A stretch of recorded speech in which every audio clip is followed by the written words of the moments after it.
China is deeply concerned over the current situation. Return of war serves no one's interests. As Iranian and Israeli missiles once again streak across the skies in a fresh round of cross-border fire, China finally breaks its silence with a carefully calibrated response that could shape how the next phase of this crisis unfolds. With tensions peaking and Iran's powerful Mojtaba camp watching closely, is Beijing now sending a darkly veiled message to Donald Trump and Benjamin Netanyahu to back off before this confrontation explodes into something far bigger? As Tehran bombards Israel with yet another wave of missiles, is Beijing's stern warning just standard diplomatic language? Or is it a pointed signal that China expects all sides to pull back from the brink, and fast?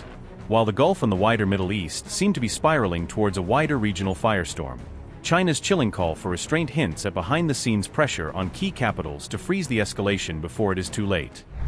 China, Russia, and India are all emerging economies. Maintaining sound relations is not only in the respective interests of the three countries but also conducive to regional and global peace, security, stability, and prosperity. China is ready to keep in communication with Russia and India on advancing cooperation among the three countries.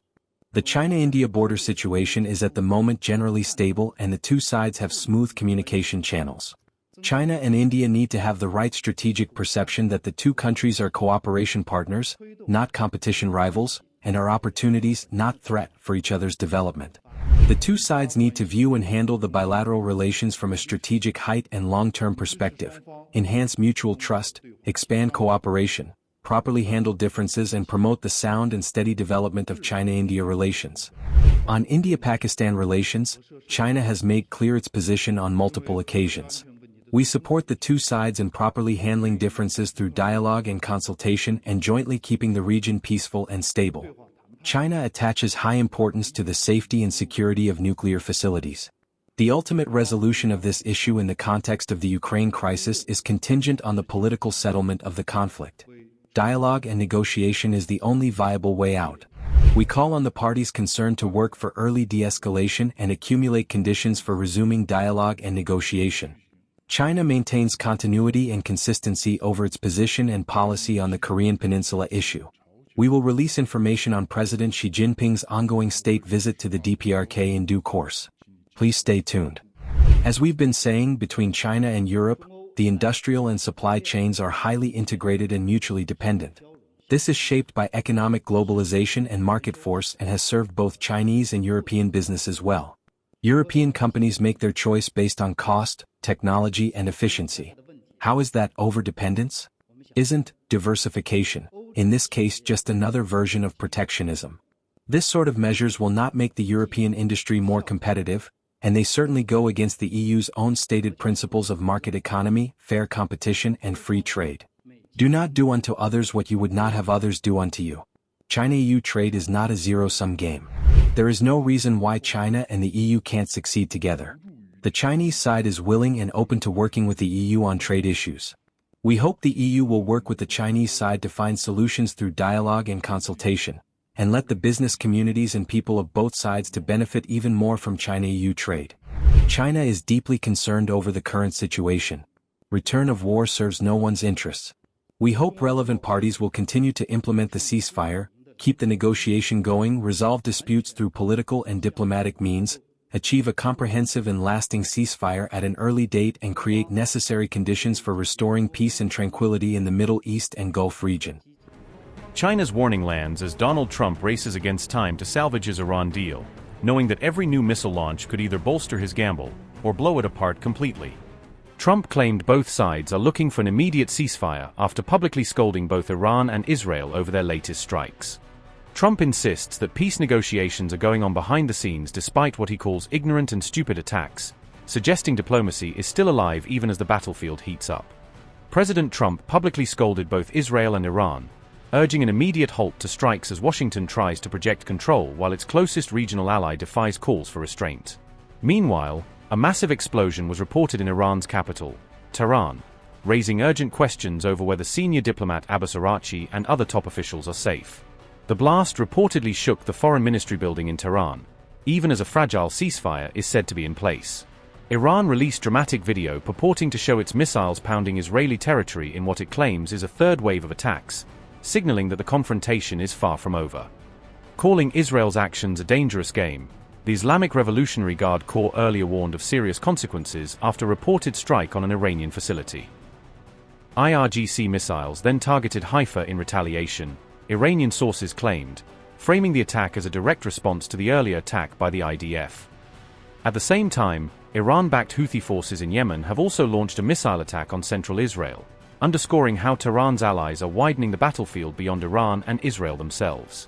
In line with confronting the American and Zionist aggression against the axis of jihad and resistance in Iran, Palestine, Lebanon, Iraq, and Yemen, and in rejection of the Zionist project seeking to establish what is so-called Greater Israel under the name of the New Middle East, and in our endeavor to break the unjust and oppressive siege imposed by the American enemy on our people and the free and dear peoples of the Axis in Lebanon, Gaza, and Iran, and based on the principle of unified fronts and confronting enemies, and in response to the Zionist aggression against Lebanon, Iran, and Gaza, the Yemeni armed forces launched a missile barrage targeting sensitive Israeli enemy targets in the occupied Jaffa region. The missile strikes achieved their objectives with precision. And in this context, the armed forces affirm the following. First, we declare a complete and total ban on Israeli maritime navigation in the Red Sea, and we consider all enemy movements to be legitimate military targets for our armed forces from the moment this statement is issued. Second, we affirm that we will respond to escalation with escalation, and our military operations will intensify in accordance to the field developments, the battle, and in conjunction with the axis of jihad and resistance.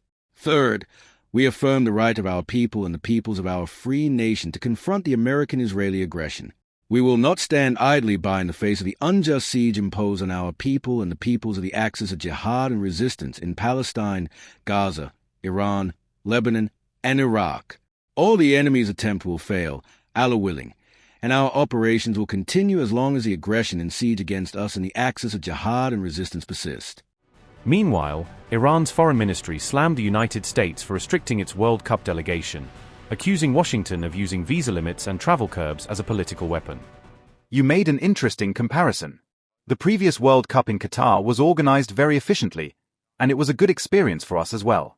This time, as you mentioned, 3 countries are jointly organizing the tournament, and unfortunately we may be witnessing one of the most politicized sporting events because of the actions of the United States. We, of course, thank Mexico for the cooperation it has shown in hosting Iran's national team, but the actions of the United States should be counted as part of its hostility toward the Iranian people. We are talking about Iran's national football team, and naturally, like the more than 40-something other teams that have qualified for this event, it should be able to carry out its activities free from discrimination, pressure, and stress. A significant portion of FIFA regulations and the host government's obligations have already been violated up to now, including the failure to issue visas to a considerable number of team members who, under FIFA regulations, should have been granted visas. In addition, regarding the timing of national teams' access to stadiums in the United States, FIFA rules require that teams be able to familiarize themselves with the venue, stadium, at least 48 hours before the start of a match. We regret that the United States has not even spared the realm of sports from its mistreatment of and pressure on the Iranian people. Nevertheless, we have full confidence in our national football team.